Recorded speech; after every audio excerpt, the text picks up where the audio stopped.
Son, and the Holy Spirit. Amen. If you'd like to take out one of the Bibles, open up to page 905. In the 14th chapter of the Gospel that was proclaimed by the Lord Jesus Christ, the 18th verse reads, "But they all with one accord began to make excuses. فابتدأ الجميع برؤيا واحدا يستخفون." In the name of the Father, the Son, and the Holy Spirit. Amen. Those of you that know me know that I'm a great believer that if you would take words at their actual meaning, Michael,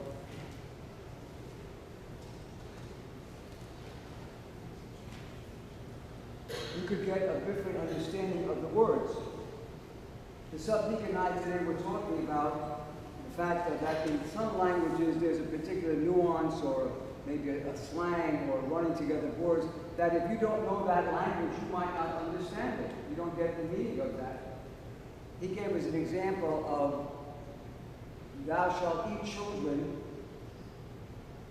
meaning you could eat children, or thou shalt eat children. It depends on how you say it. The word excuse, because I looked it up, it says to justify a fault.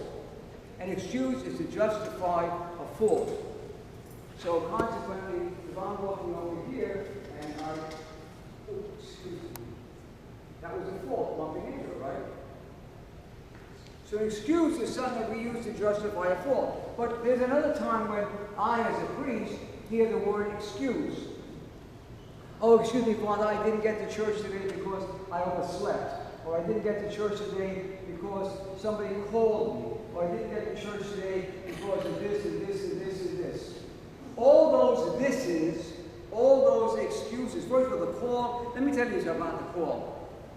Because I get calls sometimes when I'm praying my daily vespers or something that I can't really interrupt. And I have the nerve to say, could you please call me back? You know that, I did it with you. Okay, this is not the time for the call. So if they call you on Sunday, could you please call me back? I know, how many of you, I know that this is very rare, but how many of you ever got what they call scam calls? Oh, no. Right? Well, you know, I like to get a little bit creative.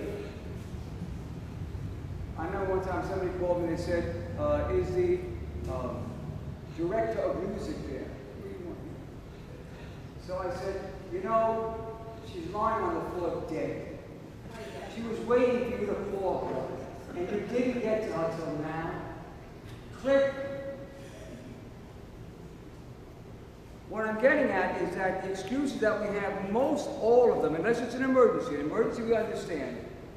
In fact, the Orthodox Church has a canon that most Orthodox people do not know about that says that if you miss the Lord's Supper on the Lord's Day, which is Sunday liturgy, 3 times in a row, without a grave reason, you're out of communion with the church, which means you're excommunicated.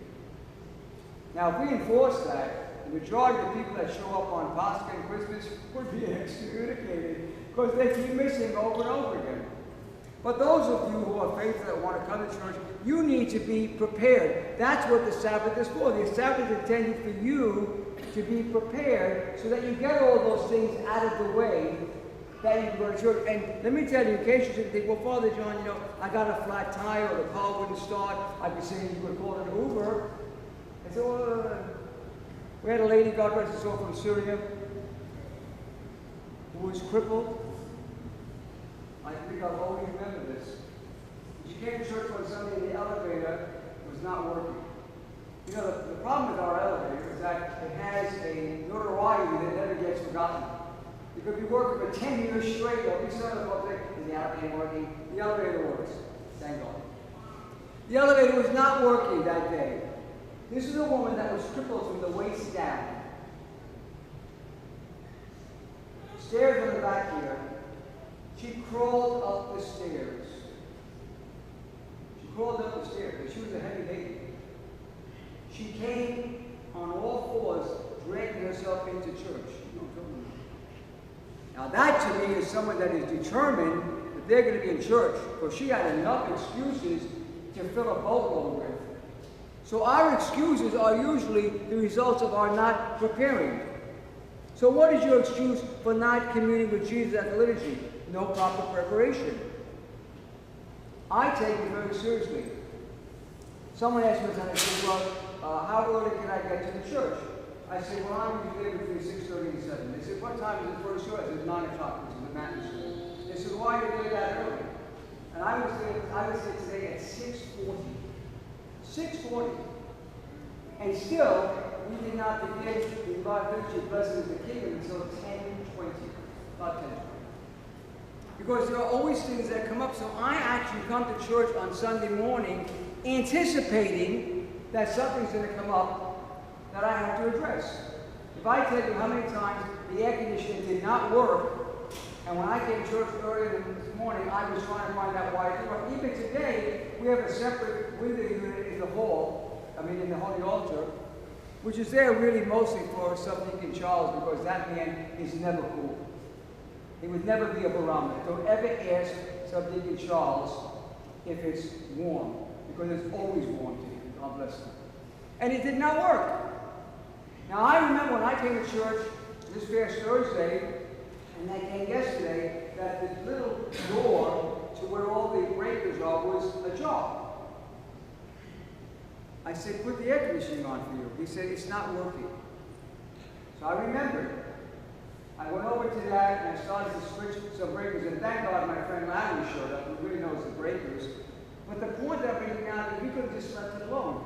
We cannot always be prepared, but even if something comes up, we just can't give up. Just can't give up. We need to go forward. So he says here that they all began to make excuses. It goes on and says in verse 22, "Go out quickly," said the master, "into the streets and lanes of the city, and bring in here the poor and the maimed and the lame and the blind. اخرج أجيلا للشوارع المدينة وزكاتها وأدخل إلى هنا المساكين والأرجل والأرجى والأومياء."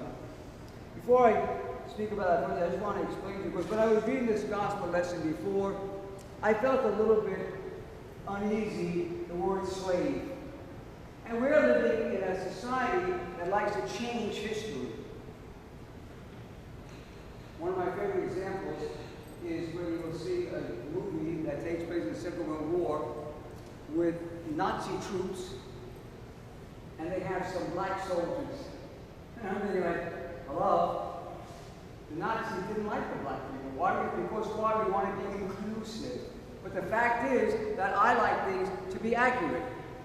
So while I don't like the word slave, it is a fact of life that there have always been, and hopefully there will not be much longer. I know it takes place in other parts of the world, slavery. But there were. And the thing interesting about slavery, not in English, but in Greek and in Arabic. When you come up to take communion, the priest would say, he should say in English, but we don't because we're sensitive around in this country, but he says, the translation, the slave of God, Suzanne, the slave of God, Gabrielle. I like that word slave, Father, but the point is, how do you define a slave? One definition of slave is that he's owned. And we are owned, we belong to Jesus Christ. Now, Edwin, were you in the military? Okay, Edwin was in the military, so he might know the answer, but it's been a long time, but he might not know, but I think he might. When you were in the military, give me the expression GI. What does GI stand for? General issue. Mine is in terms of government issue. In the military, you belong to the government. And when you were in the military, did they ask you if you'd like to do something that said to do it? They would tell you. Hey, if you're not, you say, okay guys, it's time for the battle. Would you like to go? Are you kidding? Nobody go. We belong to the government. I say, well, Father, that's in the military. Really? Let me ask, I don't know if she does that. You own your own home? Yes. You have a mortgage on it? And you own it. You have a mortgage on your house? Who owns your house, actually? The bank. The bank. It's my house, but it's back. Who owns this church? Who owns this church? The people. If you are a member of this parish, you are a member of St. George Orthodox Church Incorporated. It's a non-profit organization here this church, this building is titled in that name. So my point is that when we talk about slavery, there's good slavery. I would rather be owned and be a slave of Jesus Christ than a slave. And does anybody else feel like they're a slave? Anybody? You want to say why, Logan? I kind of feel like I'm always going to work and going home. Like I just always work at my job. Slave to the economy. Yeah. Get up and go to work. Cogs in a wheel. We are cogs in a wheel. And when we are worn out and we're done, if we're lucky, they get to retire for a few years before they die. And they go on to something. That's why some people, I love when people like they work, let's say they work for Walmart. Just picking on a corporation. Oh, last year we did such and such, we made such and such. I say, who's the we? They don't even know you exist, except your local Walmart.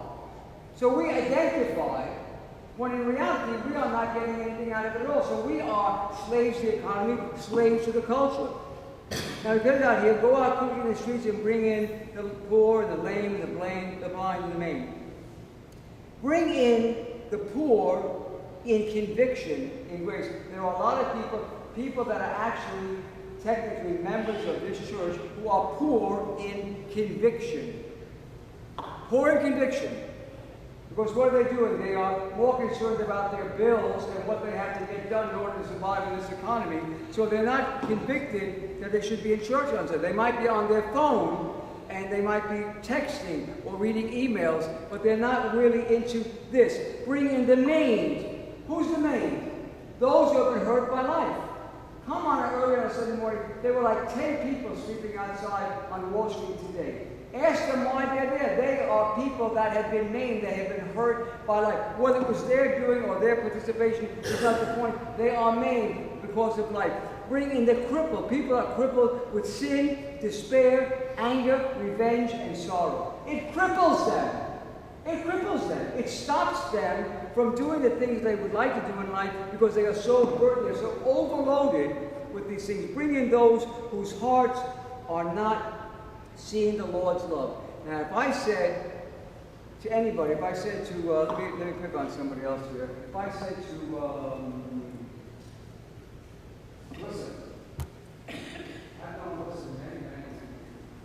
If I said to him, bring in those who are not seeing, I would be talking about all the people that live in this area that don't come to church, right?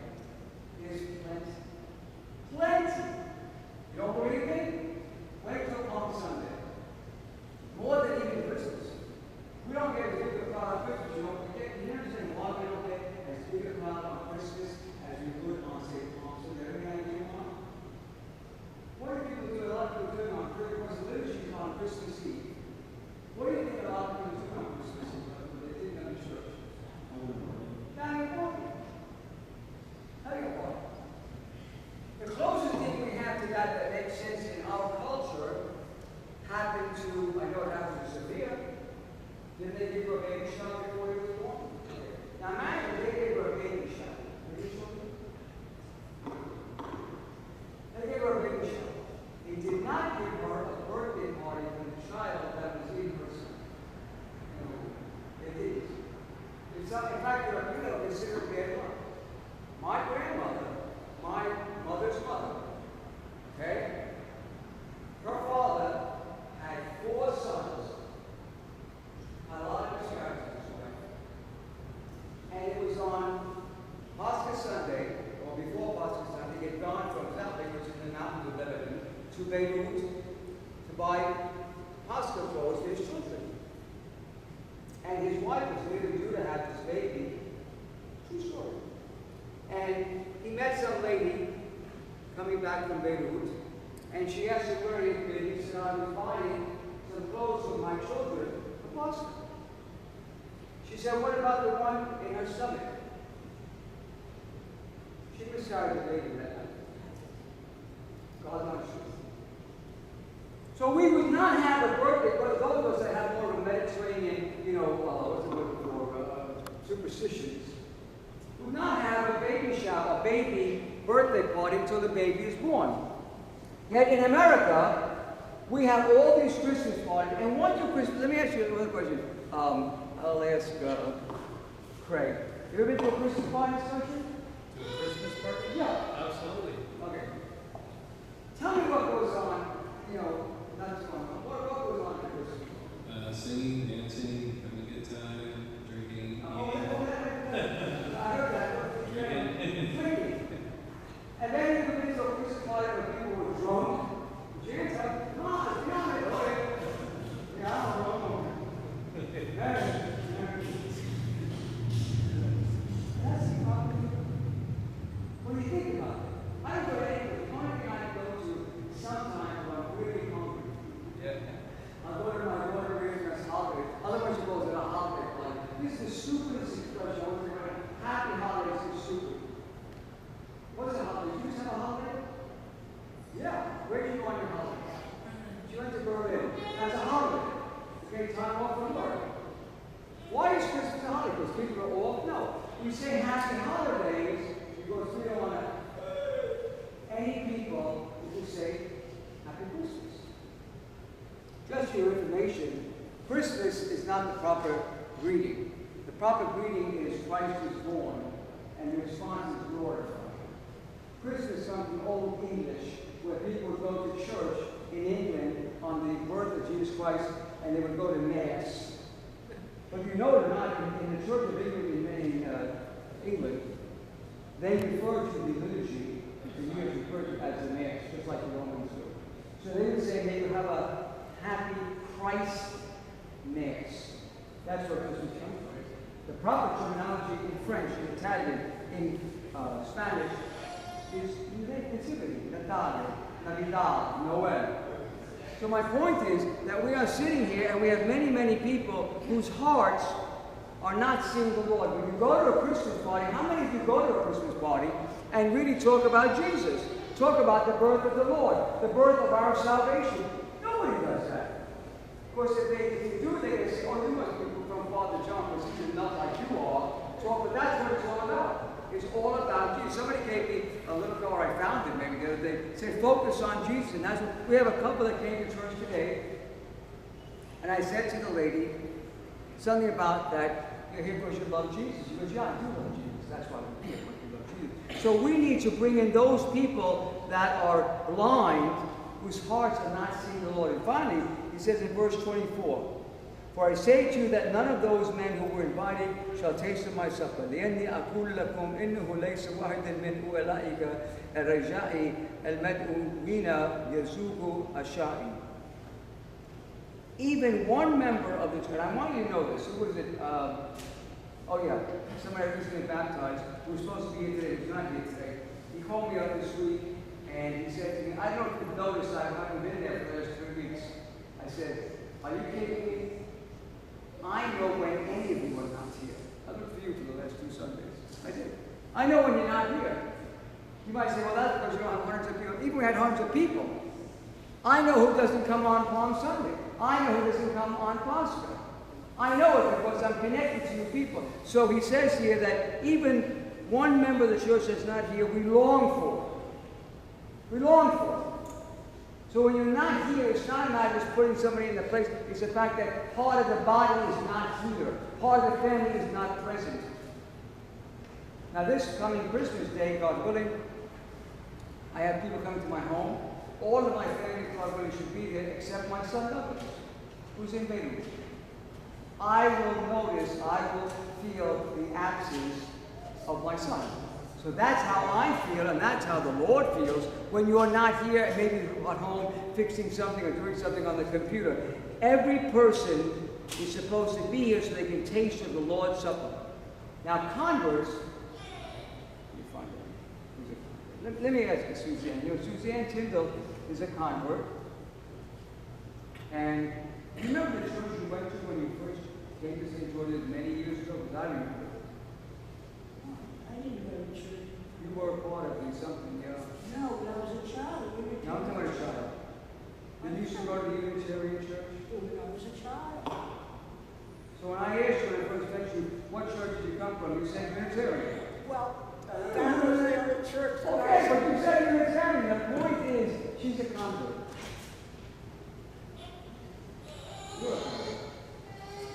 The converts are the ones who don't want to miss the Lord's Supper. The converts are the ones that know that they need to be partaking of the body and blood of Christ. Converts are those including falling away all of them. There are lots of people in this church, in this community, that are falling away. But those people that are converts and those who are fallen away, who answer the invitation along with the faithful who are already here. So he says here that I say to you, none of those who are invited shall taste of my supper. Let's leave out the people that come once or twice a year. God bless them and keep them. Let's talk about us.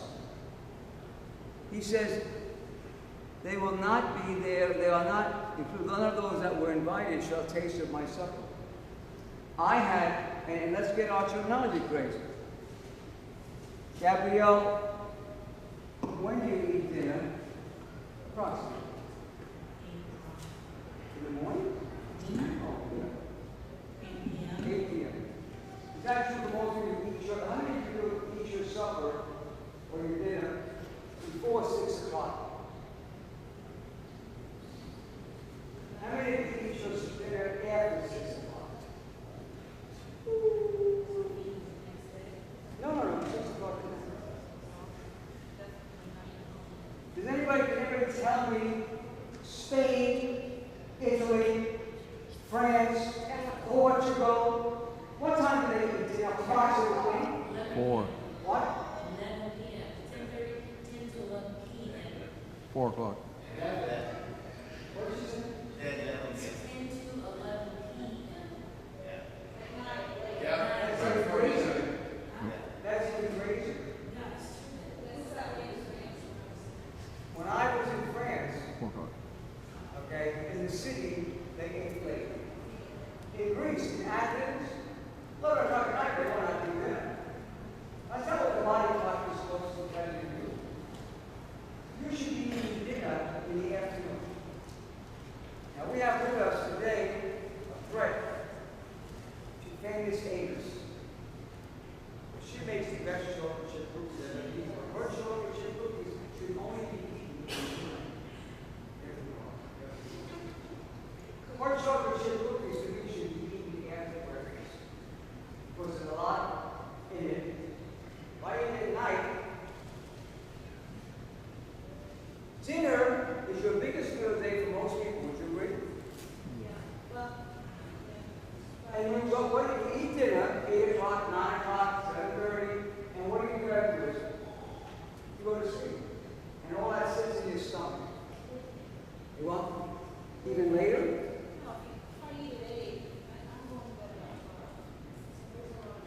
No, wait about hours, you're not moving. After 8, you're not going out and walking 3 miles. Okay. The point I'm bringing out is that it says the Lord's Supper. The word supper comes from the English to sup, to eat a little bit, something small, maybe a little salad or a little bit of food at night, not to be dining. It's become in our society, because we inherited that society from Northern Europe. It was not always like that, Janice, in Spain, in Portugal, in Italy, or in France. They did used to eat their dinner in the afternoon. You go to Greece, you go to Lebanon, you go to Italy, they eat their dinner in the middle of the afternoon, they take a nap, and they go back to work. That's how you work it off. So when we say the Lord's Supper, I would rather say we came today and we had the Lord's dinner. Last thing, Bill Moore. If you're hungry, what are you looking to do if you're hungry? Satisfy your hunger How? by eating maybe a little snack. Eating. Eating a snack, yeah. You're hungry, you eat, right? You're hungry, you eat. You all agree with that? You're hungry, you eat. You agree? Hungry, you eat. If you're not hungry for the Lord, you're not going to eat. If you're hungry for the Lord, you're going to eat. Not just spiritually, not just something allegorical. I want to eat that body and that blood, which is why not only do I drink more of the blood of Christ when I was born in PDS altar server, he sees it, guys, he's chugging it along, because I want that in me. I'm the one that gets to finish the chalice. Now, technically, in the Orthodox Church, normally speaking, if you have a deacon, or maybe a visiting priest, but let's say a deacon, the deacon would consume the chalice. And we had a deacon here one time who was visiting, and I didn't think to say anything to him when I came in, looking to finish the chalice. He had already finished it. I said, what happened here? He said, what? He felt like the kid got caught. He said, what? I said, did you finish the chalice? He said, well, Father, I said, I don't care what the Lutherans say.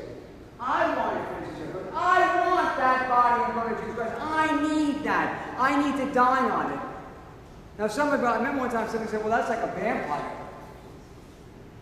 Let's go on that one for a second.